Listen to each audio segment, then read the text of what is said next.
You said a while ago that it was a lot about the mind. And I'm realizing that as a coach and as people who are trying to teach some of the things that you're saying, we often go to our mind in order to explain everything and to understand. But it cuts us away from feeling it or feeling how we should be wait a minute now. Let me try that again. We cut off from the source of feeling because we are so mentally involved in trying to explain the process. And I realize that when I say to the people that I'm trying to teach that you're too much in your mind, I'm actually saying it to myself. But I don't know how to get out of there so that I can really start feeling the difference and not always having to go to my head in order to understand it. Well, you have trained yourselves to be very effective thinkers. And you happen to live in the most leading edge of leading edge times where there is more to think about than there ever has been before. The technology of your world allows you access to more information. And so you are trained to think. And we don't think that it is that hard to think and feel, think and feel, think and feel, think and feel, once you understand that thinking is creating and feeling is guiding the creation. It would sort of be like saying, I'm going to drive down the road, but I'm not going to look where I'm going. And we say, drive and look, drive and look, drive and look, drive and look. And you find yourselves, in fact, Esther thinks it's quite interesting as she will drive 500 or 600 or 700 miles sometimes in a day in the big monster bus. And it's so interesting how at some unconscious level, she just naturally knows how to compensate to keep the bus on the road. In other words, she doesn't think, oh, I'm going over here, I should go over there. Oh, I'm going over there, I should go over there. She just naturally, innately keeps the bus moving the way she wants it to. And we think that your thinking is more natural than you are giving yourself credit for. We don't think it's that hard. That's what we meant earlier when we said there's an action journey, which you could call your observation of what's happening. And then there's the emotional journey, which is how you feel about it. And so if we were coaching as you are, we would let it be very clear in the beginning that unless you're paying attention to the way you feel, then you're thinking blindly. It's sort of like having a loaded gun that you're just shooting all over the place, and you could be wreaking havoc in your life experience. So rather than saying we don't do a good job of feeling while we think, we would begin saying we can do a better job of thinking and feeling, thinking and feeling. That was a pretty strong statement that you just made that was absolutely upstream. Whether it's true or not, it's upstream. So, want to say it different? Yeah. I guess I'm trying to say, feeling it while I would be thinking it would be something that I could do at the same time, not something that needs to be. What we're noticing, even as we're beholding you here, taking you in on all levels, is that you are doing a whole lot more feeling than you are thinking right now. A whole lot more. Yeah. A whole lot more. Mm-hmm. And it's not just because we zapped the thought right out of your head either. In other words, you're having a much more feeling experience as we're sitting here conversing than you are a thinking experience. And that's the thing that you want to guide people toward. But you're right, and this is the thing that you're trying to say, and you're absolutely right about it. People get fixated on a subject. They learn a direction of thought by rote, so to speak, without really considering that they have an option of changing the thought so that it feels better. Even Esther, with all her listening to us, even as we are pouring through her hour after hour, sometimes Esther will use a different criteria than how does it feel to choose a thought. For example, if she's sure she's right about something, she'll want to express her rightness. Sometimes she'll see something on television and she just knows they're making it up. She knows they are. And she'll want to talk about how wrong that is that they're doing, because she's so sure that she has the right picture of what's going on. And we say to her, you're right, but how do you feel? Well, I feel awful, she'll say, because of what they're doing. And we'll say, well, then maybe you want to use a different criteria for what you focus upon. And the human approach is, well, it's real, it's valid, it's happening, therefore shouldn't I give my attention to it? And we say, we wouldn't if it felt like that. And we think that's what you're getting at. People have learned to think, people will say, I should think about this because it's true. Look at how many horrible things have happened in the past of humanity, or are even happening today, that you feel obliged to turn your attention to because they are reality.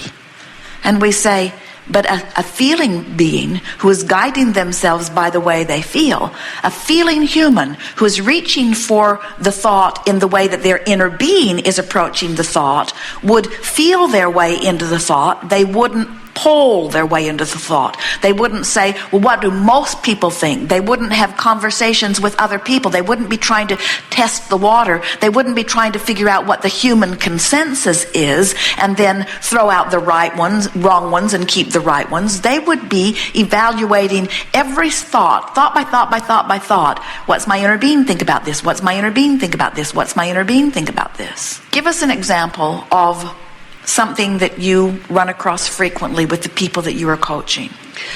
Okay. An example would be that sometimes we will be talking and looking at a new way of seeing things.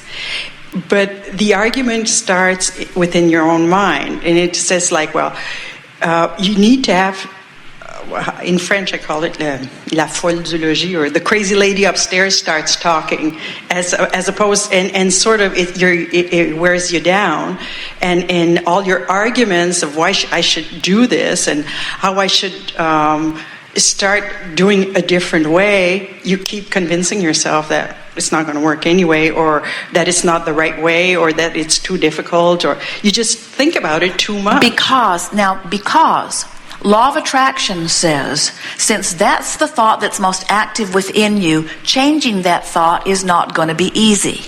So if you are approaching this only on a what I'm used to thinking basis, law of attraction is going to give you more thoughts like that than a thought that is different from that. And that's why we're talking about the same thing here. You're about to have a breakthrough here. So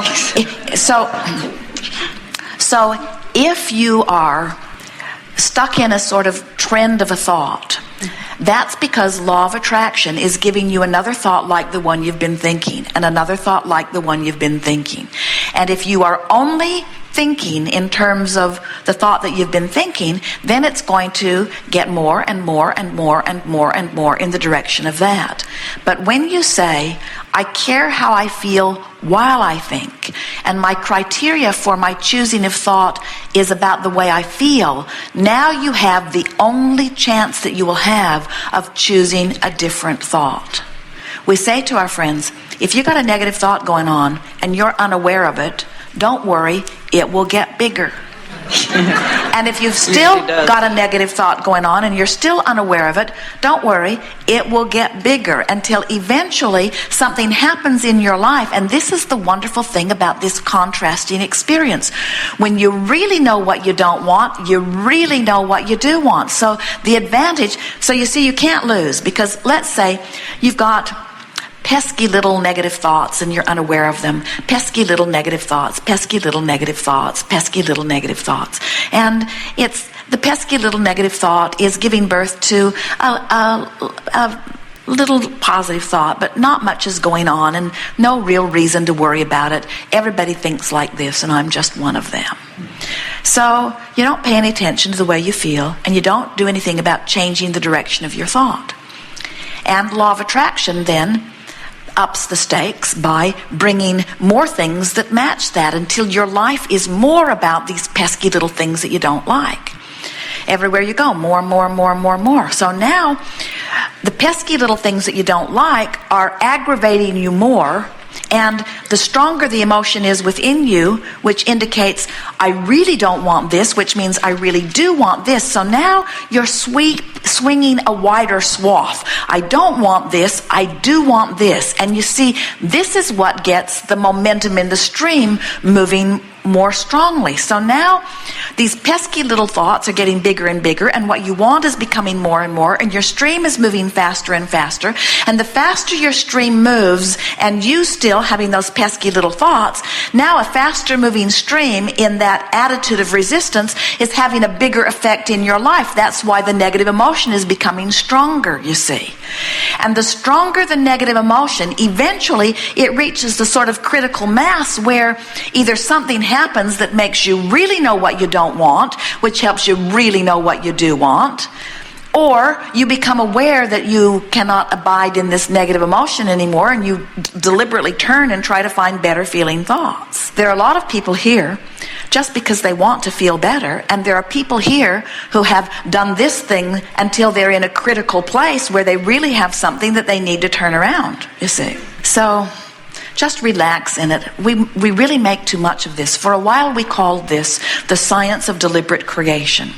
And it made people like you and those that you were coaching a little crazy because you worried too much about every thought. People would say, cancel, cancel. They try to suck the thought back before law of attraction got hold of it.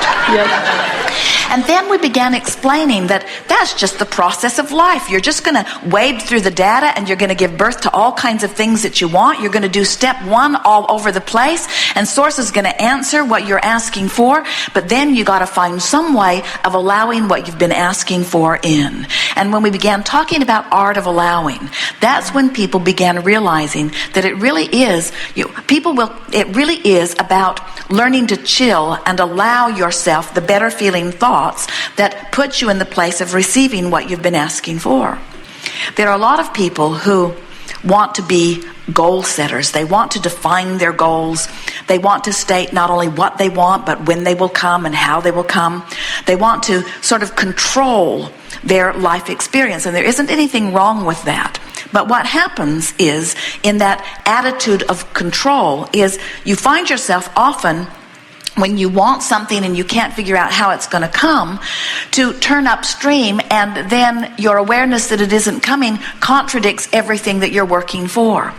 And so what we try to explain to those who want to be goal setters, to those who want to speak affirmations, to those who want to get into workshops and sort of really try to make things happen, that the majority of your creative process happens just by naturally being alive in your physical body. And what we mean by that is the variety that you live is going to give birth to the desires. So you are asking all over the place. And Source Energy is answering every time you ask. So most of the creative process takes place just by living life. So you don't have to say to the universe every day what you want, because you've been telling the universe what you want bit by bit by bit by bit by bit. You have a vibrational escrow that is so specifically chosen with so many subtle nuances. If you had the rest of your life, you could not sit, any of you, and accurately describe what is waiting for you in vibrational escrow, because you can't remember all of the details of all of the experiences that caused you to ask for that and that and that and that and that. But the Source Energy part of you not only remembers, but has become it with everything you've lived. The Source Energy part of you has become everything that you've been asking for. So now, when you let your emotion matter a whole lot more than those thoughts, we're doing a really good sales job here, aren't we?